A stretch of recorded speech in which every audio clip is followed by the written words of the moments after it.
Assalamualaikum warahmatullahi wabarakatuh. Saya, Aiman, akan membawa anda menyusuri sejarah warisan yang terdapat di Cik Siti, di tanah Cik Siti Wakembang, iaitu Masjid Pulau Condong.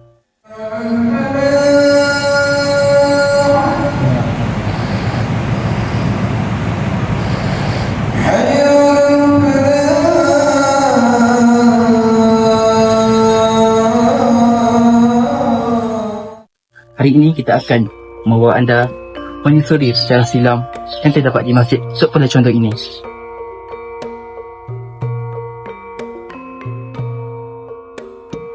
Masjid ini merupakan salah satu masjid tertua dan bersejarah bagi negeri Kelantan.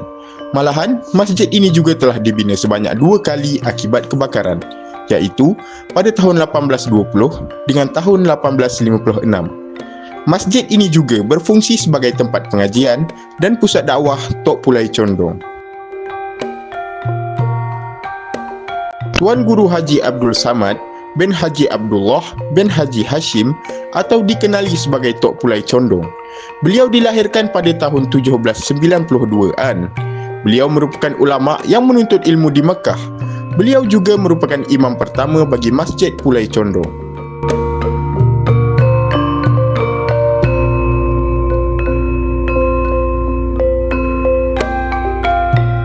Masjid warisan ini terkenal dengan menara kayu tunggal 8 segi. Menara ini dibina secara tradisional dengan menggunakan alat seperti kapak, pahat dan beliung.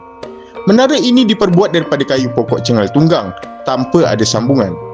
Panjang menara ini adalah setinggi 25.6 meter dengan kedalaman 8.3 meter. Ada. Kita ada projek tu kita bawa lah. Benda ni usul kepada DO kan. Bantuan dia kadang-kadang pertukar yang ada untuk masjid. Baru menara tu baru bukan menara. Tanah tu baru diubah suai tu dengan ni atap ni garis ni baru diubah suai daripada pihak tanah ni. Betul.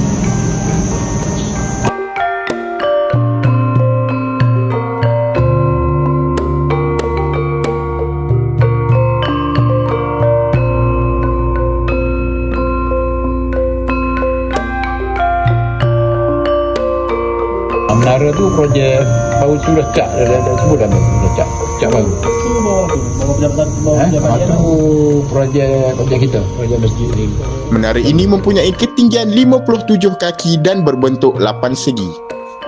Menara ini mempunyai 23 anak tangga sehingga ke hari ini Menara Pulai Condong berdiri dengan kukuh. Malahan, menara ini digunakan sebagai menara azan tradisional. Kini diletakkan pembesar suara sebagai pengganti. Sebenarnya menara ni kan kira-kira asal dia duduk di bawah pengawasan warisan ni. Dia warisan Kuala Lumpur lah, dia warisan kan. Sejarah dia warisan Kuala Lumpur. Tapi setakat ni dulu ada wakil dia ada mari tengok dulu. Dia nak pelara lah. Tapi setakat ni tak ada kemajuan lah. kurang ditumpuk kat sini lah. Ambil macam masjid kapal laut lah. Masjid kapal laut pun memang jaga.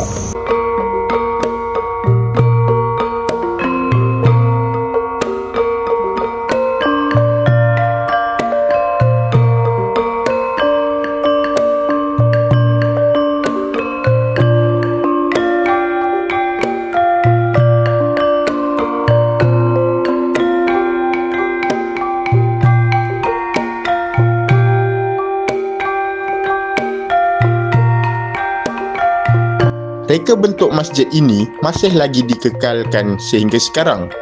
Antara reka bentuk yang masih dijaga adalah tingkap dan pintu yang masih lagi menggunakan kunci secara tradisional dan asli.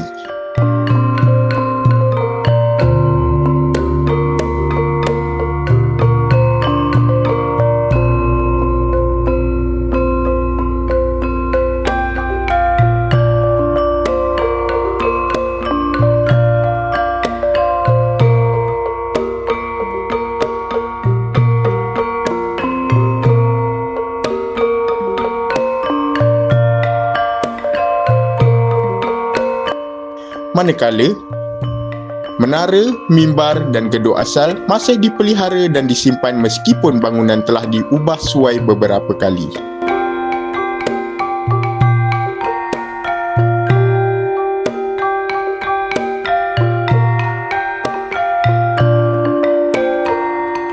Biasanya kita melalui program-program masjid lah. Kalau masjid tu aktif, biasa mungkin ada dalam buat program-program untuk muda kan. Orang muda, program sokan dan sebagainya. Terlibat dengan NGO, gotong royong itu yang terlibat lah. Kalau biasanya orang muda ni kita duk perhati lah, kita duk perhati. Yang mana buat sekolah muda sikit. Belajar muda sikit. Tapi kalau muda kalau daripada dekat kampung, tapi semaya tu dia mari untuk semaya kapal mari. Jadi masalahnya aktif dengan masjid tu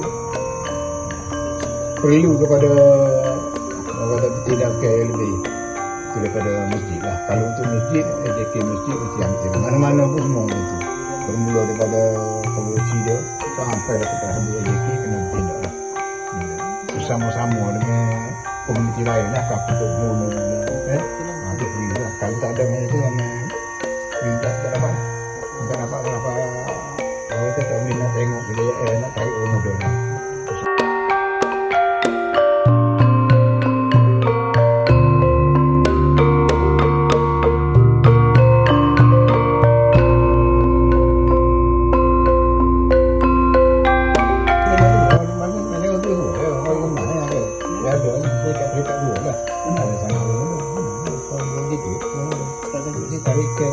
Kena ada satu cara lah untuk naik. Kena fikir mana lah. Kalau mana kawan nak fikir tak ada. Kalau kawan nak mikir memang tak ada. Kalau tu email saja nak mikir nak kawan nak tarik kan tak ada. Kalau bila kawan nak minta pun. Kalau mana AJK kena dah panggil libat dengan komuniti kapal lah. Masuk mengulu dia ketua kapal panggil siapa-siapa dia. Orang yang disegani dekat kapal ni. Waktu dia tu kalau ada kapal tu macam sini ada berapa kapal ni kapal ni. Untuk bawa masjid ni. Jadi tiap-tiap kampung tu mesti ada orang yang disegani, orang percaya, orang ada gerung dalam masjid kan. Kami dah mula terlibat kampung dia. Tapi kalau tak buat mesti biasa. Susah sikit lah nak tanya untuk ni.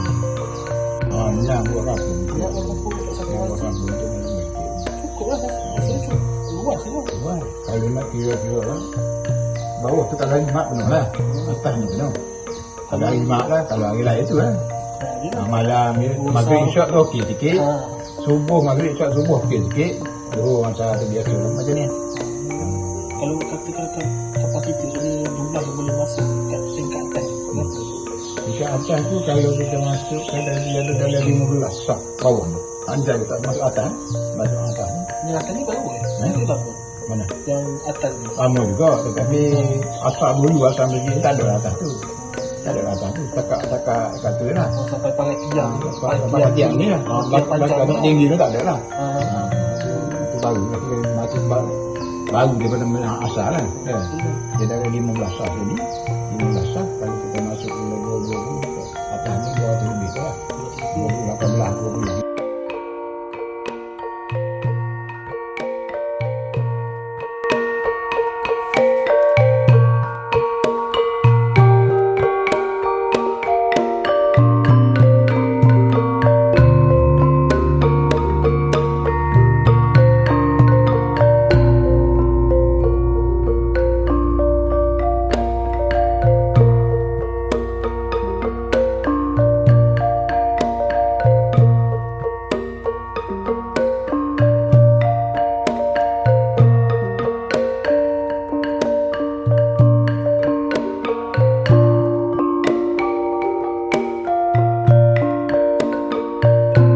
Kesimpulannya, walau bagaimanapun sokongan dan penglibatan generasi muda amatlah penting agar sejarah dan warisan Masjid Tok Mukim Pulai Condong ini kekal terpelihara pada generasi akan datang.